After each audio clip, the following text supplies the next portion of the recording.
Hey everyone! Amongst all the things that happened recently, we got the announcement for Outward 2. Though this is assuredly incredible news, it is fair to say that the two other projects that were announced alongside it were a bit overshadowed. That being said, I think these deserve some attention too, and I really wanted to cover these. The first game that was announced, Lost in Prayer, is a turn-based roguelike, which means I am personally not that invested in it because, well, I do not enjoy roguelikes and I'm not the biggest fan of turn-based game. That being said, I will probably make a dedicated video on it, as I personally think that it can be interesting for some people, and in general I want ninedots Studio to succeed so we can get more Outward in the future. One other interesting thing they announced is that they had become a publisher in addition to a dev studio. This means that ninedots is not actually the team behind the game I am going to talk about today, but they are the publisher. The game in question is Witherbloom. I must admit I am very excited for this game, not as much as Outward 2 because that is simply impossible, but excited nonetheless. This game is actually made by Ever Curious Game Entertainment, a brand new studio made from devs coming from Relic Entertainment, Crytek and Microsoft. Witherbloom is said to be the first game from the studio, but the trailer and the fact that they have ninedots Studio's trust is to me a very good indicator as to the quality of what is coming. Let's expand a bit on what we know about this upcoming new title. Witherbloom is a new take on a formula some of you might be quite familiar with, as it seems to be quite inspired by Remnant from the Ashes. To sum it up, it is an action RPG meant to be played as a team of 4 in cooperation. The game will use a multi-class system. That means that when you create your character, you choose a set amount of classes, most likely 2, and these determine your playstyle. Then you are free to go on an adventure in set locations connected by a hub, in which you will find crafting stations and NPCs to improve and craft new gear in order to get ready for a new expedition. When it comes to the classes, it seems that some of them are more survival oriented, while others are more combat focused. A lot of details seem to point out that the game will include some survival game elements.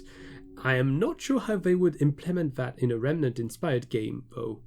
All of this seems confirmed by the information we can find on the Steam page, where the game is labelled as a survival RPG. An interesting combination, and I cannot wait to see how they implemented it. The Steam page reads, "Explore otherworldly labyrinthine dungeons. Enter the twisted realms of ingenuity, harmony and passion, the abandoned domains of absent gods.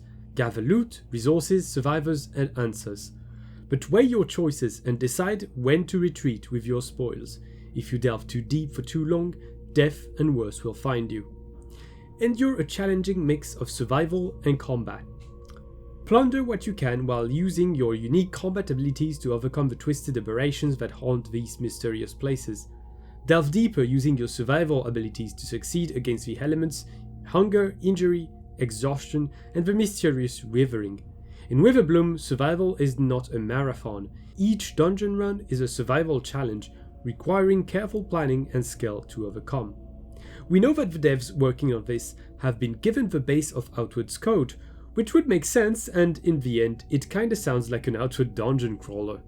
The setting is however quite different from Remnant, as it seems like the combat is going to be way more melee focused with no guns. There seems to be a bit of magic in the game, but obviously it is hard to get tons of information from just a trailer and a few internet pages. Here are a few of the information I can find. The entire game had quite a unique art style with a mix between post-apocalyptic and tribal clothing. All of that seems to be confirmed by what I can grasp from the setting.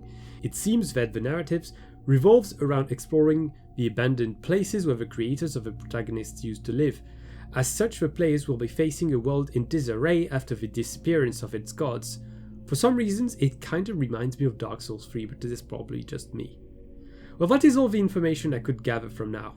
Just like Outward 2, a playable demo of this game will be accessible at PAX 2024, so if you happen to be there, well, do not hesitate to share the information you can. Thank you very much for watching. If you are interested in getting updated on anything about Witherbloom and Outward 2, do not hesitate to subscribe, as I will definitely keep covering all of this. I'll see you again. Bye.